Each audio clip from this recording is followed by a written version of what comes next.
Weekend eno ku Delta TV. Kalabo ke yasooka okuntonera kyali kimuli. Ebimuli nga bulijjo nze negendera mubaka nga ayinza obutateekamu birongo nga bwe mbyagala neerabira ebintu.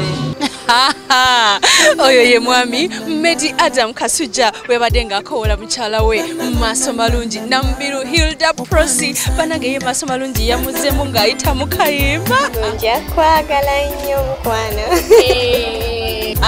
Ate omwami Muhammadu Kawere n'atunyumiza engeri gye yasinkanamu beautiful we Betty. Kyalo ono naliva London kwano gwe najja okunda nemulaba ne mugamba Jenny sireetaana ekyo nkigudde ngakati ekyana nisooka nekingoba katonadde London kwe kumugulira tiketi.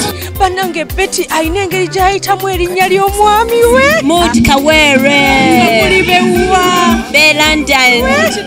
Kyokka lavo eyo ogenda kubeera ng'olaba mu programu y'okwanjula n'embaga ku Sunday eno nga bannange wa Hilda ne Medi. Bannange Medi yaleese ebirabo nga bingi, Hilda yanyumye nnyo naye ate Hilda namugamba baby oleese ebintu bingi. Mukolo gwayo gwabadde gwa class nnyo be Sweden. Ate oluvannyuma tujagendako ne endejje eri endejje ddala ddala nga tulaba omukyalo oyo Betty. Bannange Betty ayina buli kimu, ali beautiful, ayina dimpo, ayina omubiri.